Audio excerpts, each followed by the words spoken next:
सभी को जेएमसी की इलोहिम चर्च कुरुक्षेत्र में आपका हार्दिक स्वागत करते हैं। आज मैं एक ख़ास विषय लेकर आप लोगों के सामने आया हूं, जो दिल को बहुत ज़्यादा दुखी करने वाला है, ठेस पहुंचाने वाला है।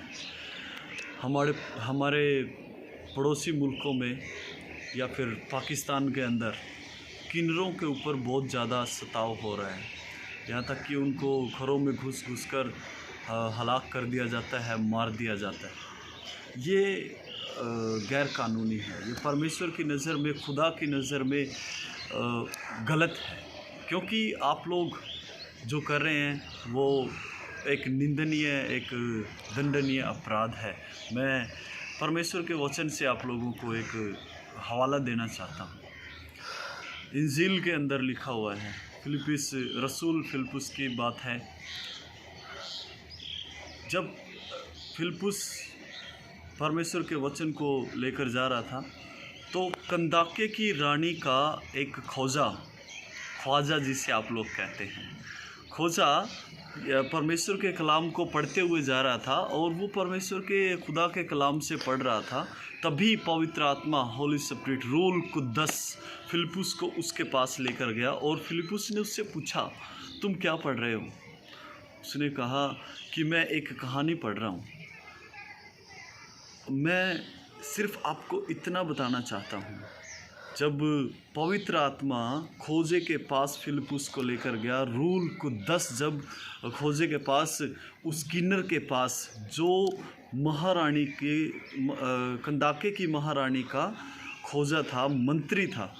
मैं किन्नर भाइयों से, बहनों से भी मैं बात करना चाहता हूँ। ध्यान दीजिए, पढ़िए, लिखिए, इल्म पर अमल कीजिए, कलाम पर अमल कीजिए। अपने आप को जिना में मत डालिए, गुनाह में मत डालिए। आप लोगों के लिए निजात का कारण बनने चाहिए, उद्धार का कारण बनने चाहिए, ताकि लोगों को ऐसा कदम ना उठाना पड़े। जब कंदाके की रानी का मंत्री एक खोजा हो सकता है, तो आज के खोजे सड़कों पर भीख क्यों मांगते हैं, गलत काम क्यों करते हैं? क्यों? क्योंकि वो अपने आप को स्टैब्लिश्ड नहीं कर रहे, वो पढ़ नहीं रहे, वो लिख नहीं रहे, वो मेहनत नहीं करते, परिश्रम नहीं करते।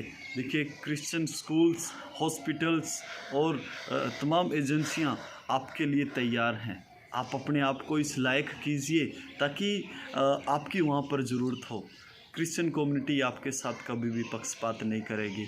मोहम्मडन लोग भी आपके साथ पक्षपात नहीं करेंगे। कुछ एक मुट्ठी भर लोग हैं जो खुदा के कलाम को अच्छे से नहीं जानते।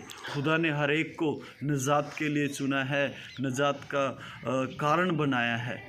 यदि आप ईमान रखते हैं, खुदा के कलाम पर ईमान रखते हैं, तो जिस तरीके से फिलिप्पुस खोजे के पास पहुंचाया गया, वैसे ही परमेश्वर के दास, नबी, रसूल आपके पास पहुंचाए जाते हैं। जब खुदावंद यीशु मसीह के कलाम को, खुशखबरी को, गुड न्यूज़ को आपके पास लेकर आते हैं, तो सजदे के साथ उसे स्वीकार कीजिए और अपने जीवन को बेहतर बनाइए।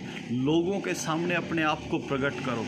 किसी में हिम्मत नहीं होगी कि आपके ऊपर हाथ बढ़ा सके, पर जब आप खुद गुनाह में डूब रहे हो और बहुतों को गुनाह के लिए प्रेरित करते हो, वो आप अपने साथ गलत काम करने के लिए प्रेरित करते हो, तब ऐसी नौबत आती है। मैं उन भाइयों से भी, उन मुस्लिम भाइयों से भी विनती करूंगा जो इनके ऊपर अत्याचार कर रहे हैं, कृपया करके खुदा के कहर से बचे और उनको पश्चाताप का, तौबा का मौका ज़रूर दें, क्योंकि तौबा परमेश्वर का दिया हुआ उपहार है, खुदा का दिया हुआ एक तोहफा है, और वो सबके लिए है। यदि कोई तौबा करता है और मन फिराता है और मुड़ता है, यदि वो आपसे हाथ जोड़कर विनती करता है, कहता है कि मुझे अवसर दो, मुझे मौका दो कि मैं तौबा करके गुनाहों से और एक नेक ज़िंदगी जीऊँगा, नेक ज़िंदगी जीऊँगी, तो आपको कोई हक़ नहीं है उनको हलाक करने का, उनको मारने का। क्योंकि यदि आप तौबा के बिना उनको मारते हो, उनकी हत्या करते हो, तो आप उस खुदा की कचहरी में, आप उस खुदा के सामने अपराध के भागी ठहरते हो। आप उस गुनाह का लेखा आपको देना पड़ेगा। याद रखिए, तौबा परमेश्वर का दिया हुआ उपहार है।